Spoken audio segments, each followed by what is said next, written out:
Welcome to the party, Subbalakshmi. Welcome to the party, Abbalakshmi. Come to the party, Subbalakshmi. Welcome to the party, Abbalakshmi.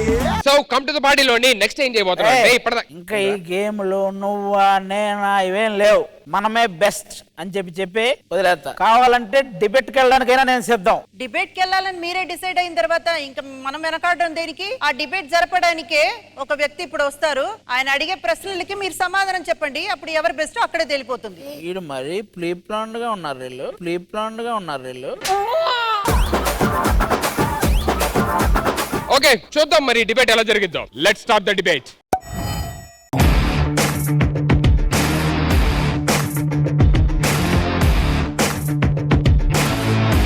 నమస్తే, నేను మీ జాఫర్. ఈ రెండు తెలుగు రాష్ట్రాల్లో ఒకటే topic, who is the best entertainer, సుధీరా ఆద్య?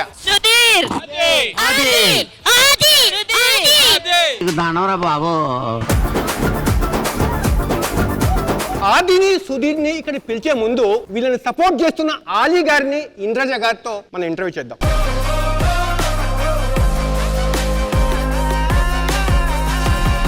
ముందుగా అలీబాయ్ అడిగేవచ్చా? ఏమడుగుతారు? ఏమైనా అడిగేస్తున్నా. నేను అబ్బాయినండి. ఆది గారిని ఎందుకు సపోర్ట్ చేస్తున్నారు? ఫస్ట్ ఆది కలం పెట్టి రాసింది నాటకే. జంజాల గారి గురించి ఏవి చేస్తున్నావు, అది నువ్వైతే బాగుంటుంది, నీ కలంలో బలం ఉంటుంది, ఒక ట్రాక్ రాయి అన్న. అక్కడ మొదలైంది, ఇక్కడ దాకొచ్చాడు. ఇప్పుడు అద్దిన వార్త, సుధీర్ పర్ఫార్మెన్స్ పరమ చెత్త అంటున్నా అలీబాయ్. ఎవరు నమ్మరది. అంటే ఇప్పుడు ఆదిని సపోర్ట్ చేశానంటే సుధీర్ని, తను కళాకారుడే కదా, సుధీర్కి సపోర్ట్. ఎందుకంటే నా హీరోయిన్ ఉంది కదా. అంతేకాకుండా హైలీ టాలెంటెడ్, బాగా జనాలు వీళ్ళు వస్తున్నారంటే కేకలు పెట్టేది. అది చిన్న స్క్రీన్ అవ్వచ్చు, పెద్ద స్క్రీన్ అవ్వచ్చు. ఒకటి ఆది, రెండు సుధీర్. కానీ ఇద్దరు మెగాస్టార్లే బుల్లి తెరకి ఒప్పుకుంటాను. బట్ ఇద్దరిలో ఒకరే టైటిల్ గెలుచుకోవాలి కదా. టైటిల్ ఎవరు గెలుచుకోవాలనుకుంటారు? ఇద్దరు నా తమిళ అంటుండు. అరే ముద్దు పెట్టానని చెప్పను. Madam sir, very happy to meet you అండి. Thank you madam. కొంచెం అవుట్ ఆఫ్ ద బాక్స్ వెళ్దాము. Okay sir, as you wish. కుడి చేతితో సహాయం చేస్తే ఎడం చేతికి తెలియకూడదు అంటారు. మీరేంటి మేడం సహాయం చేసి ఊరందరికీ ప్రచారం చేస్తారు? యాక్చువల్ గా చేసేది నేను కాదు, నా నుంచి ఎవరైతే సాయం పొందారో వాళ్ళు వెళ్ళి చెప్తున్నారు. ఎందుకంటే ఎవరెవరైతే సాయం కోరే వాళ్ళు ఇంకా చాలా మంది బయట ఉంటారు కదా, వాళ్ళకు కూడా నేను సాయపడతానేమోనన్న అభిప్రాయం. ఇంత దాయంత్ర హృదయం ఎలా వచ్చింది? బికాస్ నేను ఆ కష్టాలని పడ్డాను కాబట్టి. మా మమ్మీ వాళ్ళకి సర్జరీ జరిగిన టైంలో నా దగ్గర మూవీస్ లేవు, ఏ ఆఫర్స్ లేవు. అప్పుడు ఎవ్వరు నాకు సాయపడలేదు. సో జనరల్ గా ఏంటంటే అండి, మనకు ఒక విషాదం జరిగినప్పుడు దాని నుంచి ఒకటా పాజిటివ్ గా ఈ విషాదం లేదా ఈ పరిస్థితి ఇంకెవరికి రాకూడదని నిర్ణయం తీసుకుంటాం. ఇంకొక వైపు ఎలా తీసుకుంటారంటే, డబ్బులే కదా ఇంపార్టెంట్, ఇంకా చూడు నేను డబ్బులతో కొడతాననేసి నేనైతే పాజిటివ్ గా తీసుకున్నాను. ఒక విషయం అడతాను, మీరు ఇచ్చే జడ్జిమెంట్ కి కింద కామెంట్స్ ఎప్పుడు చదువుకుంటుంటారా? ఇలాంటి నెగటివ్ కామెంట్స్ లో చదువుకుని బాధపడే అంత అవసరమే మనకుంటే మన గురించి రాసేంత అవకాశం వాళ్ళకు ఉండదేమో. అందుకని బెటర్ టైం వేస్ట్ చేయకుండా స్కిప్ చేసి వెళ్ళిపోవడం. అందుకోసం మీరు స్ట్రాంగ్ ఉమెన్ అంటారు. Thank you. ఇంకో ప్రశ్న, కమింగ్ టు ద పాయింట్, ఈ షో గురించి. మీరు సుధీర్కి సపోర్ట్ చేయడం అనేది పెద్దగా ఆశ్చర్యం అనిపించింది, ఎందుకంటే మీరు కొడుకులా చూస్తారు. ముందు నుంచి మీకు ఎందుకు మేడం ఆది అంటే అంత కోపం? ఇప్పుడు మనంత టాలెంటెడ్ పర్సన్, మనం ఆయన మీద మాటలు విసిరితే ఆ మాటలకి ఒక వాల్యూ ఉంటుంది, విలువ ఉంటుంది, చాలా మంది ఎంటర్టైన్ అవుతారు, ఎంజాయ్ అవుతారు అన్న ఒక పర్సన్ ఆపోజిట్ లో ఉన్నప్పుడు అట్రాక్ట్ అవుతారు. మీరు ఒప్పుకుంటున్నారు బెస్ట్ ఎంటర్టైనర్ ఎవరంటే ఆదే అని చెప్పి. లేదండి, అస్సలు కాదండి. అర్థం అదే కదా. ఆయన బెస్ట్ రైటర్ అండి, అంతే. కానీ బెస్ట్ ఆర్టిస్ట్ అయితే మాత్రం నాకు నా సిద్ధు బేబీ. ధన్యవాదాలు మేడం. ధన్యవాదాలు అలీ గారు. Thank you sir, thank you.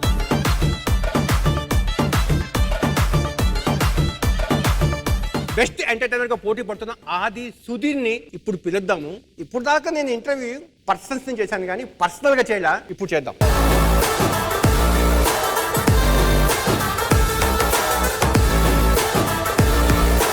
నాకు చాలా ఇబ్బందికర పరిస్థితి ఏంటంటే మీది ఒక చీకటి కోణం ఉందా ఇంటి కొంపతీసి, చీకటి కోణం ఉందా ఇంటి కొంపతీసి.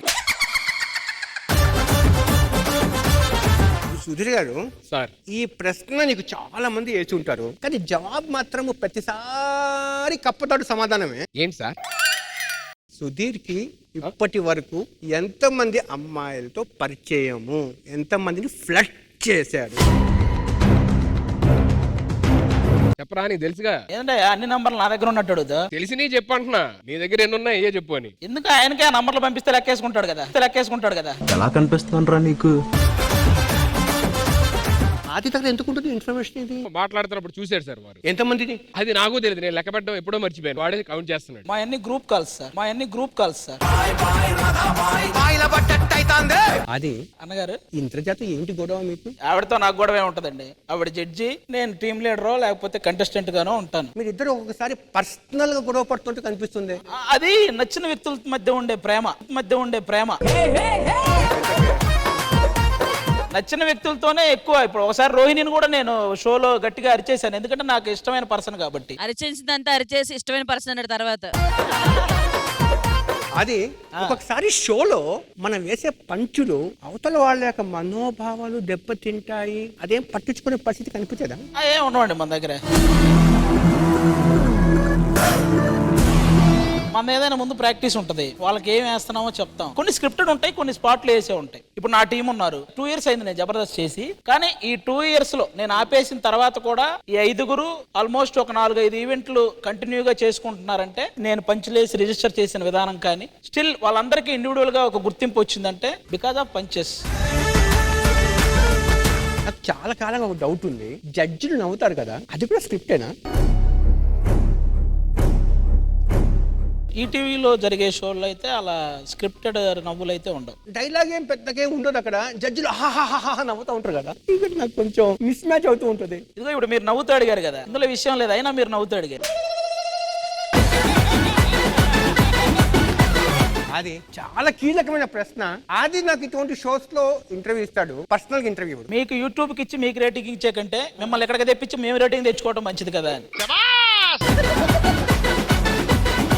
అది పొలిటికల్ ఎంట్రీ ఎప్పుడు ఎమ్మెల్యేగా ఎక్కడి నుంచి పోటీ చేయబోతున్నాడు? అది నాకు సమాచారం ఉంది.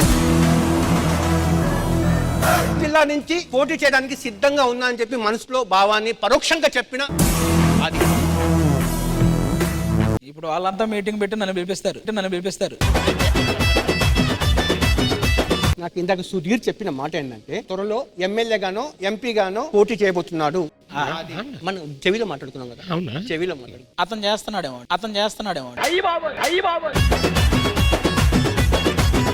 అది ఎప్పటికీ ఎమ్మెల్యేగా పోటీ చేయడు. ఏమో అదేమో త్వరలో అది ఏమో అన్న దానికి ఆన్సర్ ఏంటంటే సుధీర్ చెప్పింది కరెక్టే అక్షరాల. Thank you Sudheer. ఏంట్రా ఇది?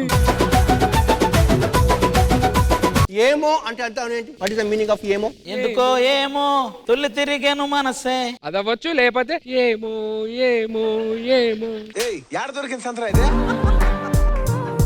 ఏంటిది వీళ్ళిద్దరు అంత సీరియస్ టాపిక్ అంత కామెడీ చేసేసారు? ఊరుకోండి అన్న, మా మధ్యలోకి వచ్చి కూడా అన్ని సీరియస్ అంటారు. ఒక ప్రశ్న జనాల నుంచి అడుగుతున్నాను. మెగా ఫ్యామిలీ సపోర్ట్ ఉండడం వల్లే ఆదికు సినిమా అవకాశాలు వస్తున్నాయి అట. No chance. నేను ఇప్పటికి ఒక 25 ఫిలిమ్స్ చేసి ఉంటాను. నాకు తెలిసి మెగా ఫ్యామిలీ నుంచి అందులో నేను 4 చేశాను. మిగతా అన్ని వేరే హీరోల సినిమాలే. అలాగే నేనేమంటానంటే, ఒక పెద్దవాడు చిన్నోడిని పొగిడితే మెచ్చుకున్నారు అంటారు, అదే ఒక చిన్నవాడు పెద్దోడిని పొగిడితే అవకాశాల కోసం ఇది చేస్తున్నాడు అంటారు. ఇది రాంగ్ అని నా ఫీలింగ్. నేను అవకాశాల కోసం భయపడే టైపు గానీ రాజీ పడే టైపు గానీ కాదు. వస్తే చేసుకుంటాను, రాకపోతే నేనే క్రియేట్ చేసుకుంటాను. ఈ విషయంలో డోకాలి. ఈ ప్రశ్న నాది కాదు, ఎందుకంటే కింద కామెంట్స్ చాలా ఆది షోస్ కి అది వస్తున్నాయి కూడా కాబట్టి. నేను ఇండస్ట్రీకి రాకముందు మా ఇంట్లో టీవీ కూడా ఉండేది కాదు. నేను సచిన్ బ్యాటింగ్ వచ్చినా, చిరంజీవి గారి సినిమా వచ్చినా పక్కింట్లోకి వెళ్ళి కూర్చొని వాళ్ళు తిట్టుకున్నా పర్లేదని కంప్లీట్ అయ్యే వరకు చూస్తాను. ఆయన అంటే అంత ఇష్టం కాబట్టి నాకు అవకాశం దొరికినప్పుడల్లా ఆయన గొప్పతనం నేను చెప్తుంటాను. అలాంటప్పుడు నాగబాబు షో వదిలి వెళ్ళినప్పుడు మీరు ఎందుకు నాగబాబు సపోర్ట్ వెళ్ళలేదు? ఆ విషయం నేను నాగబాబు గారు పర్సనల్ గా మాట్లాడుకొని మేమిద్దరం ఓకే అనుకున్నాకే ఆ ప్రాసెస్ ముందుకెళ్ళింది. సెకండ్ సుధీర్. అదేదో బాగుంది సార్, వాడితోనే కంటిన్యూ చేయండి. ఎందుకు ఇటువైపు తిరిగి నన్ను టెన్షన్ పెడతారు? సూటిగా అడుగుతున్నా ప్రశ్న. మామూలుగా అడిగితేనే సూటిగా ఉంటుంది, సూటిగా అడుగుతున్నానంటే ఎలా ఉంటుంది? సుధీర్ ఒక షో చేస్తే కింద కామెంట్స్ అంతా జై సుధీర్, జై సుధీర్, జై సుధీర్, జై సుధీర్, జై సుధీర్, జై సుధీర్, జై సుధీర్, జై సుధీర్. ఏంటిది? It's loud! It's loud! ఇందాక ఆది ఏదో అన్నారు, ఏంటి కామెంట్స్ ఇవన్నీ? నేనేమన్నాను? ఒరే, నువ్వు నా మీద గెలవాలనుకుంటే నాతో పోటీ చేయి, ఇలా లూటీలు చేయొద్దు, అర్థమైందా? 95% ఆ కామెంట్స్ ఫేక్ అంట. Genuine love from audience actually. ఇంకో ప్రశ్న. Yes sir. సుధీర్ అమ్మాయిల దగ్గర చేసింది ఆది దగ్గర దాస్తాడు అని ఒక టాక్ ఇండస్ట్రీలో. ఇది నిజమే సార్. ఏయ్, అసలు ఈ పార్టీ స్టార్ట్ అవడానికే రీజన్ అది సార్. ఆది దగ్గరే దాచే విషయాలు ఏముంటాయి? ఏం సార్, వాడిని అడగండి, వాడు దాచారని. ఏం దాచారా? అది రామ్ ప్రసాద్ అడగండి. నైట్ టైం కంగారు బట్టలు దాచి వెళ్ళిపోతారు అక్కడ అందులో. ఏయ్, ఏయ్. ఇంకో ప్రశ్న నా సూటిగా, ఈ లవ్ ట్రాక్ వ్యవహారం ఏంటి Sudheer? Reshmi love track. Okay sir, 10 సంవత్సరాల మ్యాటర్ అంటే ఆల్మోస్ట్ గంట అయినా పట్టిద్ది, నేను వెళ్ళాలి కదా. Still running. ట్రాక్ ప్రస్తుతానికి ఏం లేదు సార్, అంటే జస్ట్ ఆ కెమిస్ట్రీ ఆన్ స్క్రీన్. అప్పుడు రన్నింగ్, ఇప్పుడు వాకింగ్ అండి అంతే. వాకింగ్ కూడా లేదు సార్. ఆ ట్రాక్ కి పక్షవాతం వచ్చేసింది. మీ ఇద్దరు వెళ్ళిపోతే ఓకే, నేను ఇక్కడికి కావ్య గారిని పిలుస్తాను. ఓకే, మేము కూడా వెయిటింగ్.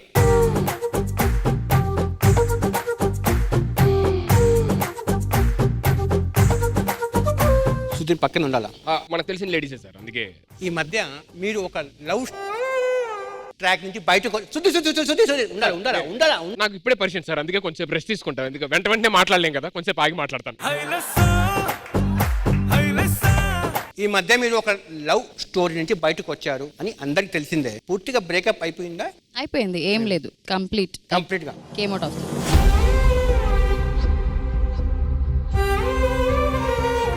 ఏంటి కావ్య గారు రీజన్?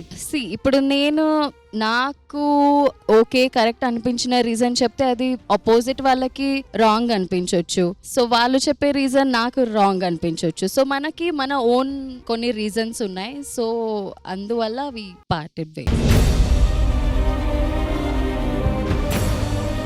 ఎంతకాలం మీ ఇద్దరి మధ్య ఆ బంధం నడిచిందంట? Almost 5.5 years. ఎలా పరిచయం ఏర్పడింది? Through serials. ఎంతకాలం అయింది మీరు బయట పడ్డానికి దాంట్లో నుంచి? పూర్తిగా బయట పడ్డానికి అంటే ఇంకా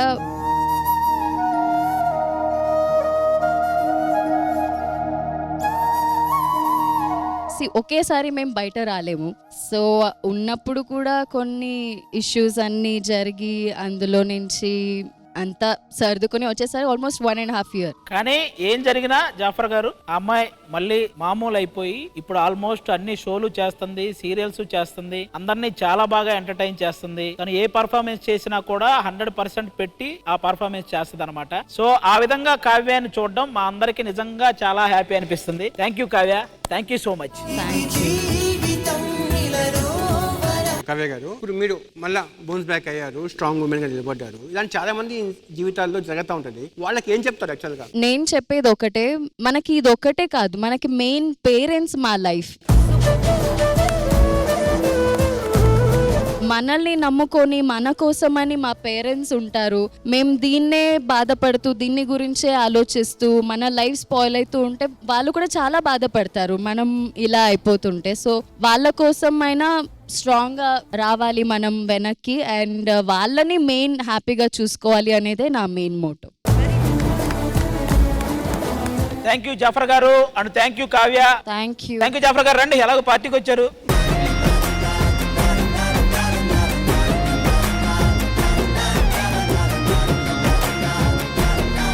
so thank you so much. Every time you're on stage, ప్రతిసారి వచ్చిన ప్రతిసారి అందరినీ బాగా ఎంటర్టైన్ చేస్తారన్నమాట. So that's so sweet of you, so nice of you. Thank you. Ali garu, మీకు ఎలా అనిపించింది ఈ సెగ్మెంట్? జాఫర్ ఇప్పటి నుంచి కాదు కదా, ఎప్పటి నుంచో ట్రావెల్ చేస్తున్నాం. బాగుంటాయి తన ఇంటర్వ్యూస్. ఎప్పుడు అని ఉంటది. చాలా గొప్ప గొప్ప వాళ్ళని ఇంటర్వ్యూ చేసిన వ్యక్తి, మామూలుడు కాదు. ఇంద్రజ గారు, జనరల్ గా సూటిగా ప్రశ్న అడుగుతానని చెప్తారు అందరూ, ఇంటర్వ్యూలు తీసుకునే వాళ్ళందరూ కదా. ఈయన నిజంగానే సూటిగా ప్రశ్నలు అడుగుతారు, వాళ్ళు చెప్పే ఆన్సర్స్ ని కూడా ఫేస్ చేస్తారు. ఒక కంటెంట్ తీసుకున్నారంటే దాని మీద నిజంగా మీరు హోంవర్క్ చేసి కూర్చుంటున్నారు అన్నది అయితే కనిపిస్తుంది. జాఫర్ గారు, మాకు ఈ షో రావడం చాలా సంతోషంగా ఉంది. Thank you so much for coming. అన్నగారు ఎలాగో వచ్చారు, మీరే డిసైడ్ చేయండి మా ఇద్దరిలో ఎవరు బెస్ట్ ఎంటర్టైనర్ అయిపోద్ది. ఓ, నన్ను ఇరికించారా? ఇది ఆడియన్స్ చెప్తాను. Thank you so much Jafar గారు.